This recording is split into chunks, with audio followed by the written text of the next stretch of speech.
So today we're going to look on how to do a round off back handspring and a cartwheel back handspring with a back handspring flash down.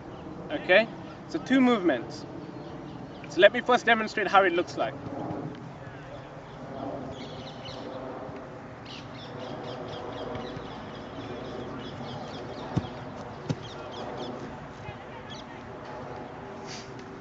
Okay, and the next movement, cartwheel back handspring flash down.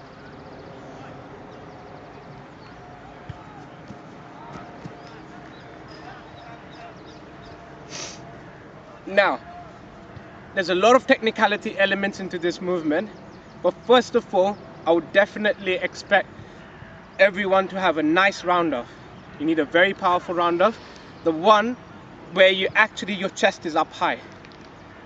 Have a look at the round off tutorial in my previous courses. Okay, you need to make sure you have a nice round off because that is going to set you up for the next movement, which is your back handspring. So if you don't have those movements, do not practice them together until you have them down. But before you do that, you're better off doing a cartwheel back handspring flash down, because that is much more easier to do because you have more time with the cartwheel compared to a round off. A round off is very fast. You need to know what you're doing exactly. With a cartwheel, you can take a break. What I mean by this, I'll show you. So with cartwheel, you see there's a time. There's a bit of more time than a round off. Round off is very powerful and fast. Okay? Very explosive. So if you're doing a round off, you need to know that your back handspring is straight.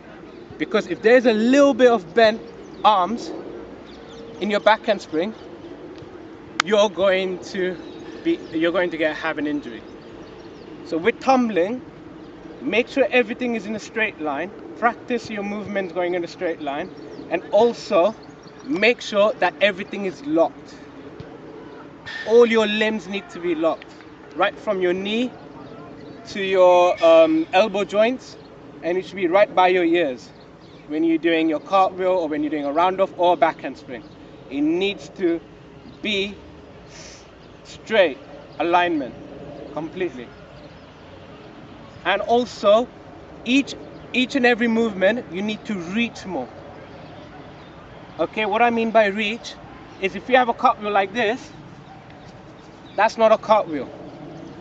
You need to reach. So reach. You need to cover your whole body.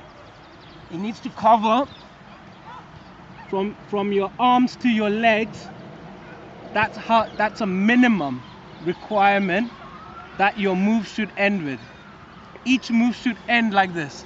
Your cartwheel, your round off, your back handspring needs to be at least your body length. And I can demonstrate this. See, standing back handspring, but it should be body length.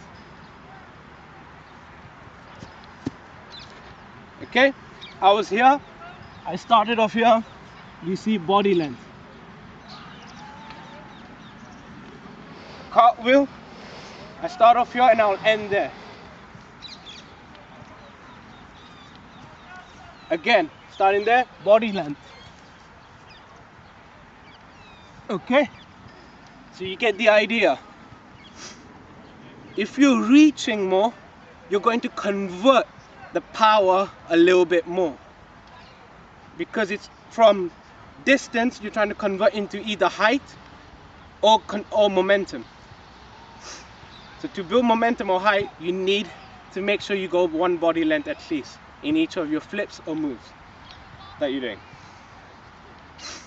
Now, to practice multiple movements, multiple back handsprings, you need to have one of them down nicely. So for example, if you're doing round off back handspring, it needs to be clean. To do a second one, you need to keep everything locked. Okay, so first of all, I'll demonstrate cartwheel back handspring flash down. Practice that first before you do multiple back handsprings. Okay, so like this. So doing a cartwheel,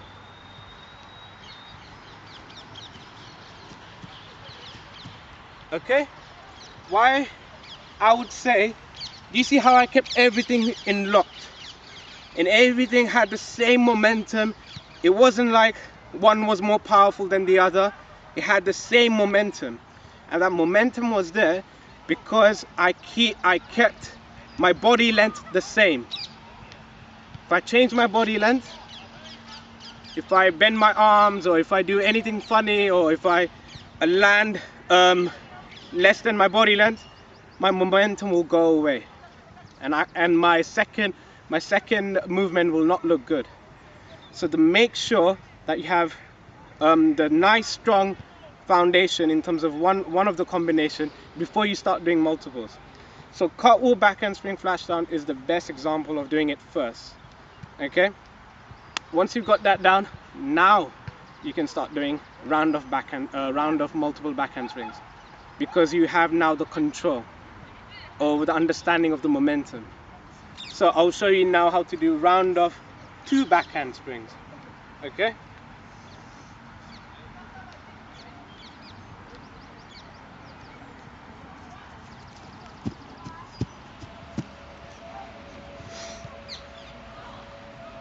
now do you see this one is a little bit more faster compared to the first one, because the flash down helps you to get that momentum. This one is just keep everything straight, and that you work on your reaction speed. But of course, when you do it first time, it's not going to be like that. So I would definitely say do standing back handsprings. It's harder, but it will develop your core, your back muscles, because remember, it is arch, dish, arch, dish. So practice doing that. Make sure you warm up your shoulders, you warm up your knees, you warm up all your joints, because it takes a lot of pounding on your joints. So this is what I mean. If you have a strong standing movement, when you put in the combination, when you put it with cartwheel or round off, you're going to fly. You will be more powerful.